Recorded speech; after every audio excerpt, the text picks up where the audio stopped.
Our News is brought to you by Alive. Coming up tonight on Our News, a 2-week lockdown announced for Bullocks Harbor and Great Harbor Key. Some Christian leaders pushing back against proposed cannabis legislation, and why a group of doctors is applauding tighter COVID restrictions.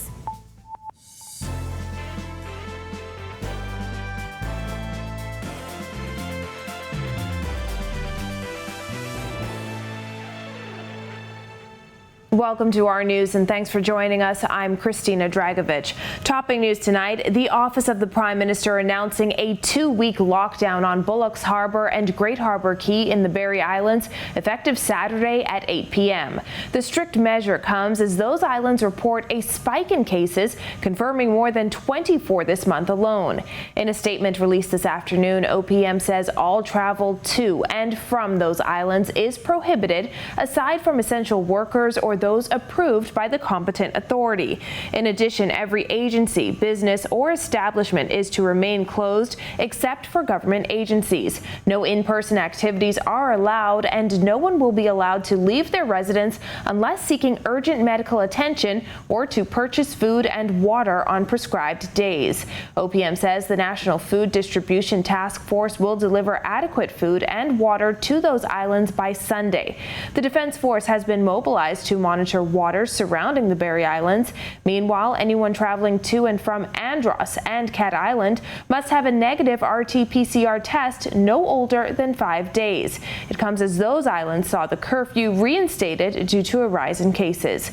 Crabbing is permitted on Andros between 8 p.m. and 5 a.m.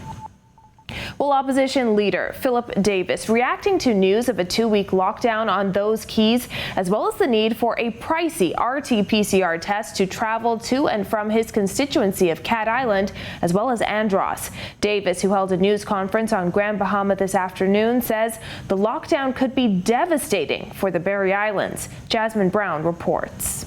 The PLP leader did not mince words as he insisted a 2-week lockdown will be devastating for the Berry Islands. A 2-week lockdown is going to be devastating to that community. In fact, the management of the COVID crisis to date has already reaped sufficient hurt and pain and devastation in the economy of many communities, not sparing the Berry Islands either. And to start to do this is another another dagger in the heart of those people. His comments came minutes after the Office of the Prime Minister released a statement announcing Bullocks Harbor and Great Harbor Key in the Berry Islands will be placed under a 14-day lockdown effective Saturday at 8 p.m. The release said the lockdown was necessary to slow and control the spread of the COVID-19 virus in those communities. During the lockdown, travel to and from Bullocks Harbor and Great Harbor Key is prohibited, except for essential workers, and all businesses will be closed, except for the Royal Bahamas Police Force, the Royal Bahamas Defense Force, the Government Community Clinic, and COVID-19 vaccination sites. My information in particular in respect to the Berry Islands, the frontline personnel in that community were not provided sufficient personal protective equipment, leaving a number of persons, particularly volunteers, in the fight exposed to the virus. And we think that is the genesis of the spread. As for Andros and Cat Island, health officials will continue to monitor the outbreak there. However, persons traveling to and from Cat Island and Andros will be required to produce a negative RT-PCR test no older than 5 days before date of travel or provide documentation to prove full vaccination. I don't know whether the Prime Minister gave much thought to the restrictions that he's placed on these particular islands. Reporting for Our News, I'm Jasmine Brown. Well, the lawyers at the center of the Shantytown trial saw their roles in the Shantytown Action Task Force called into question.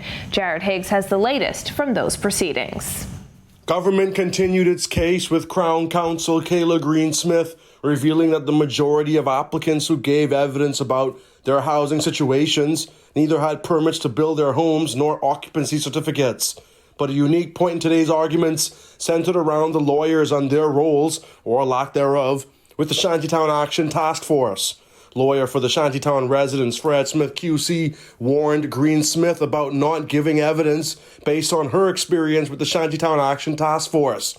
She objected to that, insisting that she was relying on evidence as counsel, not giving evidence based on emotion or her own involvement with the task force. Later on, Green Smith told the court that Smith had a representative on the task force, but Smith fired back, insisting that he told Labour Minister Dion Fowkes that he had no interest being on that task force. He said he would return to court with a sworn affidavit on Tuesday saying as much. Green Smith said Prime Minister Dr. Hubert Minnis got the blessing from the President of Haiti to go ahead with the Shantytown demolitions. She argued that statements in the media didn't trigger an expectation that the residents would be consulted.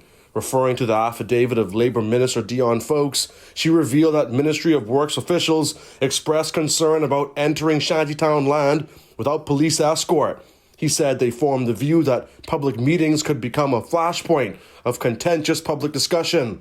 However, Green Smith says the task force reached out to leaders in the Haitian community and invited them to be a part of the task force. She says meetings were held where representatives from those groups were in attendance. Government's lawyers also argued that there is evidence that 100% of shantytowns in Abaco were wiped out after Hurricane Dorian. They say the houses present a danger during a powerful storm because they can act as missiles. She says the residents have no clear title to land and haven't approached the court about the land. Before the matter adjourned, Smith invited the respondents to not continue demolitions in Abaco while the Shantytown matter is before the court. The hearing will resume on Tuesday at 11 a.m. Reporting for Our News, I am Jared Higgs. Bahamas Christian Council President Bishop Delton Fernandez says there are some things they just will not support in the government's proposed marijuana bill, which proposes decriminalizing up to 2 ounces of cannabis. Kyle Joaquin reports. We spoke with the Christian Council president, and he said based on what he's seen so far regarding this bill, he definitely has some concerns. When it's on a draft, we wholeheartedly have some things we just will not support. Among other things, the bill proposes legalizing 2 ounces of cannabis, but smoking the plant would be banned in public spaces. Individuals found with more than 2 ounces upon conviction would be liable up to $100,000 in fines or up to 10 years in prison or both. However, the Christian Council president says 2 ounces is a lot and that the country is going down the wrong path with this one. We have this inclination that 2 ounces, that's a lot of drugs. I saw your story where you showed what 2 ounces look like. At some point we have to stop and realize what are we doing to ourselves. And then when we create the monster, then we want to fix the monster. Fernandez was referencing a trip Our News took last year to California where we saw exactly what 1 ounce looked like in the dispensary. That's the amount of an ounce. 1 ounce right there. 1 ounce. The bill also aims to establish an authority to lay out the framework of a medical marijuana industry in the Bahamas that would enable the licensed cultivation, importation, exportation, processing, transportation, and research of medical cannabis. But Fernandez pointed to recent incidents where high school students have been taken to the hospital after getting high from edibles on the school campus. He fears what could come as a result of decriminalizing 2 ounces. Just what has taken place this year, since you indicated that this was going to happen, with our children getting high, eating chips and what's not, and unbeknown to themselves, eating snacks at school. What do you think will be the result in the next 5 to 6 years? Fernandez said the Christian Council is waiting for the actual bill to be brought to Parliament before it releases its position on it. According to Attorney General Carl Bethel, that should be before the end of the budget year next month. But Fernandez said in no way is the Christian Council in support of the path the government is on with decriminalizing small amounts of marijuana. What we are prepared to do is make changes because we don't want things to happen like what happened with the gambling bill, where the people say no and you do it anyway, and then we don't have any of the fail-safe things in it. We made some mistakes with some other bills. People talk about alcohol and the effects on our society, and it's legal now. We put none of the safety measures in place. And so we made a mistake back then, and here we are going to do it again if we don't have the safety measures in. And I'm saying, look at what's happening in our society. For Our News, I'm Kyle Joaquin. Education Minister Jeff Lloyd slamming the lack of news coverage of a tablet presentation at Doris Johnson Senior High School today. He asserted if drugs were found on the school's campus, Doris Johnson would be crawling with reporters. Bethany McDermott has that. Education Minister Jeff Lloyd criticizing the media, which he suggested is not too interested in highlighting students' excellence after few news teams showed up to cover the presentation of tablet devices for students. Today we have celebrated right here among us. This is the emblem of excellence that we should be highlighting in our community. Of course, the media doesn't want to hear about fantastic and elegance and stellar performances. Lloyd isn't the first member of the Minnis administration to criticize the news media. While addressing the Press Club Awards in 2017, Prime Minister Dr. Hubert Minnis criticized the media for concentrating mostly on the clashes and drama of politics and underreporting important and more consequential stories on public policy. Today, Lloyd charged that if circumstances were different and marijuana was found on the school's campus instead, news cameras would flock. If you had said that a bale of marijuana was found on this campus, you would have had a phalanx of them out there with their microphones, with their drones overhead, trying to get a bit. Lloyd spent a considerable amount of time in media before entering politics. He started out as a news reporter with ZNS Radio, then became news director at Love 97 FM Radio and host of a weekly talk show in 1994. He also hosted talk shows on Star 106.5 FM and Our TV. Lloyd went even further, singling out the Nassau Guardian's photographer, who he says provided consistent coverage. But we now today are celebrating our children and their excellence. And where are they?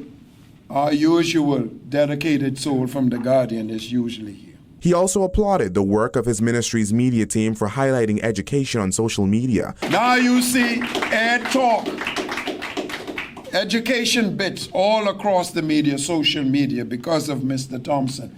Profiling education. Not the profile, Mr. Thompson, that we saw just a couple of days ago on the Government High campus when I had to make the statement about violence being a social virus that is infecting the lives of our young people. Reporting for Our News, I'm Bethany McDermott. Mostly breezy and sunny skies on New Providence today. Greg Thompson has the latest. Thanks, Christine, and a happy Friday evening, everybody. A very pleasant evening outside our studios. Still breezy, temperatures still in the mid and upper 70s, 77 outside our studios. Those winds are still blowing out of the east at around 15 knots with some higher gusts. And your feels-like temperature also still in the mid to upper 70s. Satellite view, that front boundary across the southeast Bahamas is now sagging towards the south and weakening. We also have another weak boundary that's moving through the northwest Bahamas. So we could see a couple isolated showers through the islands tonight through tomorrow. That's your first look at weather. Your extended forecast is still to come. Still to come on Our News, the CPSA president suggests COVID numbers could be higher on some family islands. Plus, how to protect your home this hurricane season. Stay tuned. Welcome to our news and thanks for joining us. Topping news tonight. COVID-19 remains a serious threat. Coronavirus COVID-19 has disrupted our economy, tourism industry, educational system, and put our healthcare facilities and professionals on high alert. Are you prepared? Do you have all the facts? Stay tuned to this network for the very latest news and information on this global pandemic.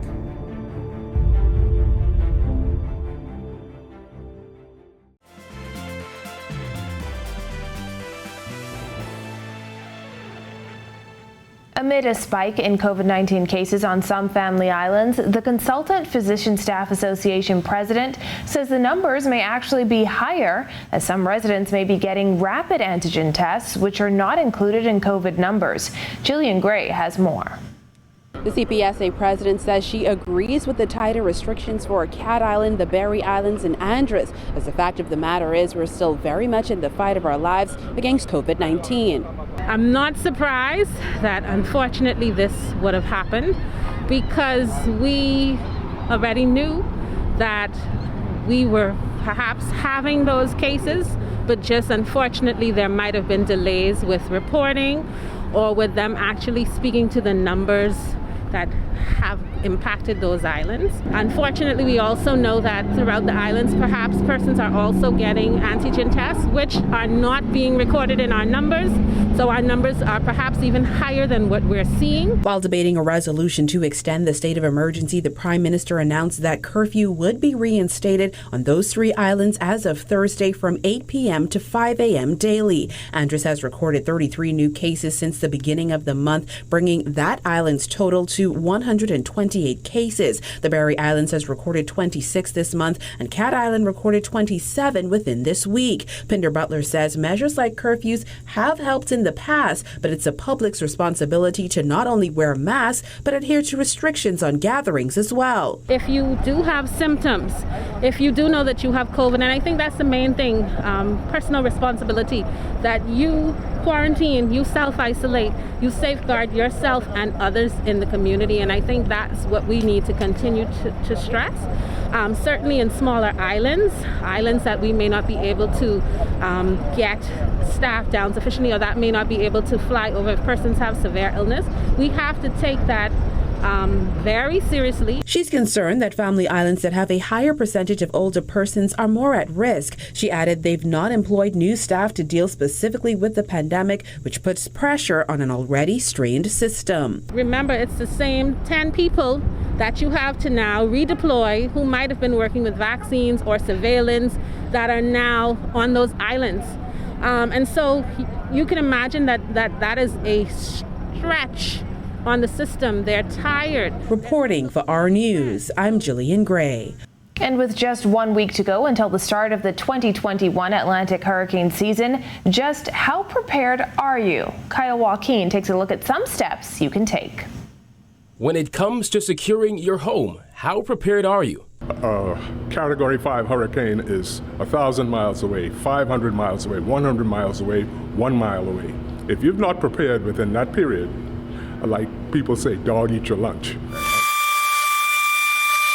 Henry Lightbourne of Storm Frame Windows says it's never too early to get your home ready for a storm.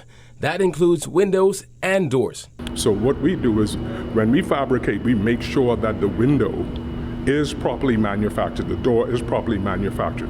And we have engineering processes that would keep the glass in and at the same time withstand any sort of debris being hurled at it.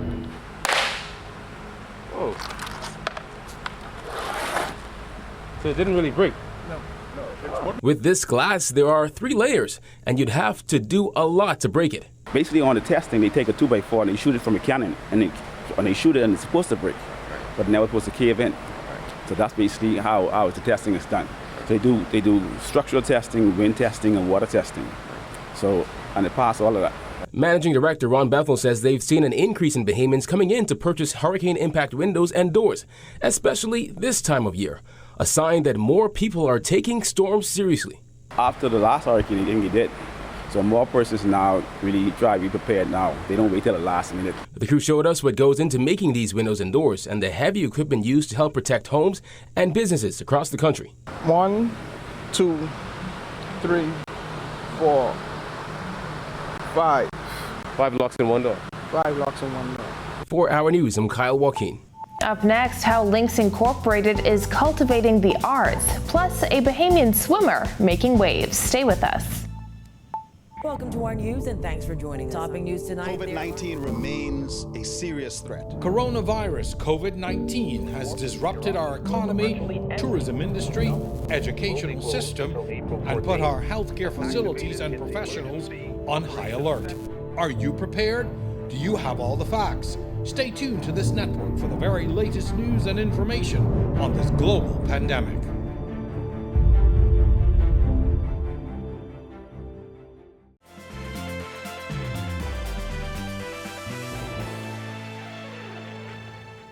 This is Our News. Welcome back. Dance, drama, and straw work are just some of the arts Lynx Incorporated has used to inspire children throughout the years. Tonight on Links of Life, they share with our Jillian Gray how they've married fundraising with fun.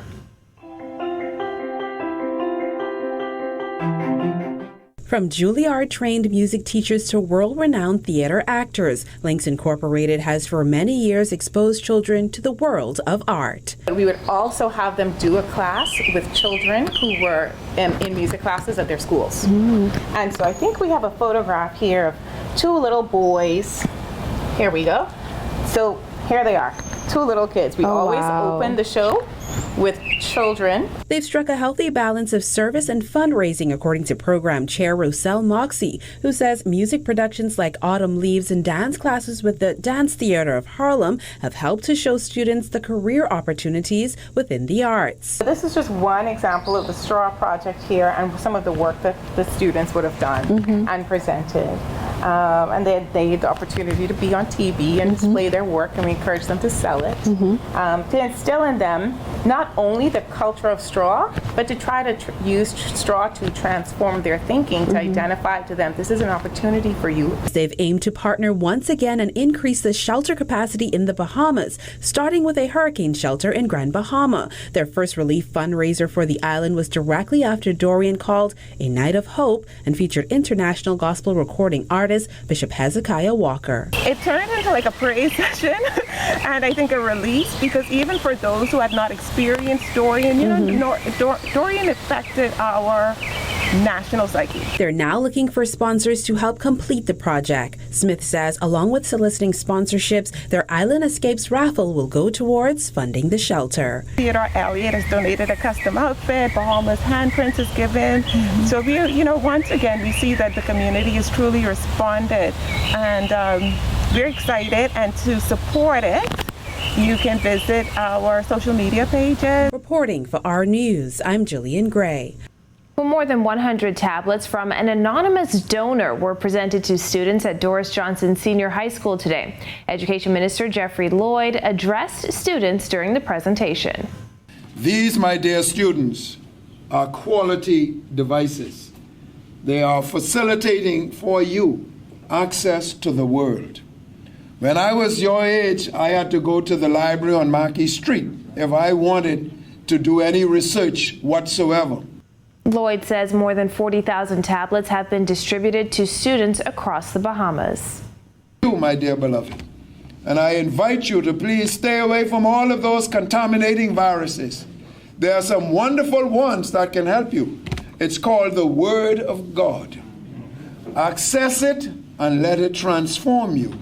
Well, in sports tonight, a new national record for swimmer Joanna Evans as she qualifies for the Olympic Games. Marcellus Hall has that.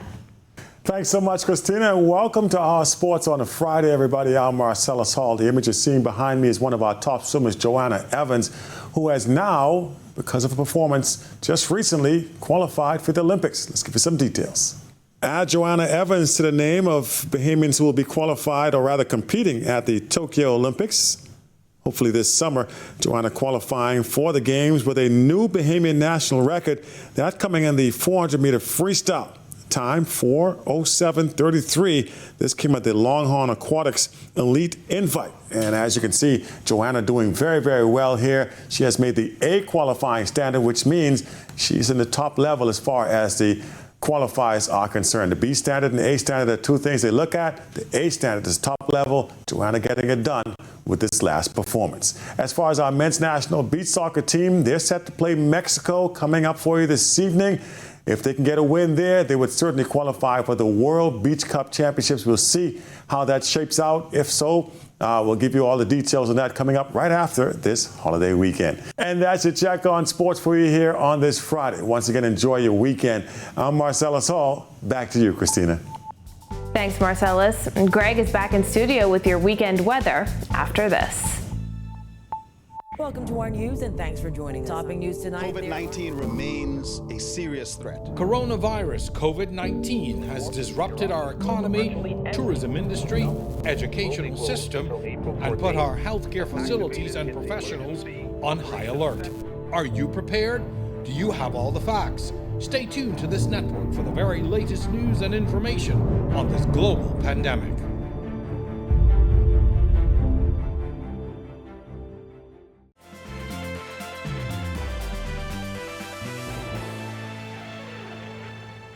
Welcome back to our news. Looks like a beautiful, sunny holiday weekend ahead. Greg has the details. Thanks again, Christina.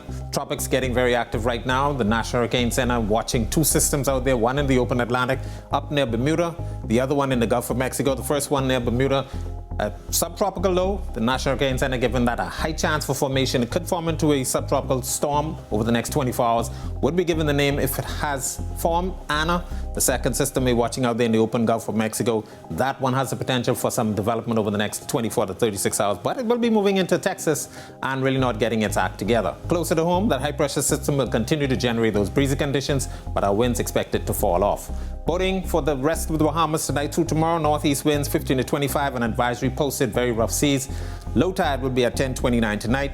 Here's a look now at your national forecast.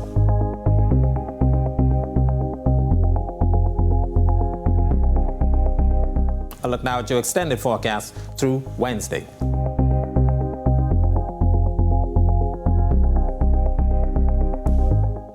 That's a look at our weather. Make it a great night and have a safe weekend, everybody. Back to you, Christina. Thanks, Greg. Churches throughout the country will join forces tomorrow at 7 a.m. to pray for the Bahamas. Bahamas Manning the Gates is a prayer initiative created by pastors and spiritual leaders.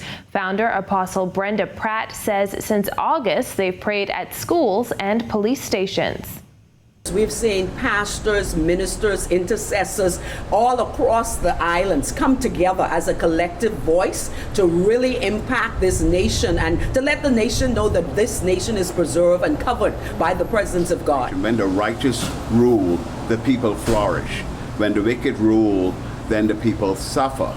So we are praying over the mountain of government for the opposition, for the present administration, for the one that God is placing and he is favoring for this time to lead his people. Well, thank you for joining us for our news tonight. On behalf of the entire team, I'm Christina Dragovich. Have a beautiful evening, Bahamas. A new episode of For the Love of Music starts right now.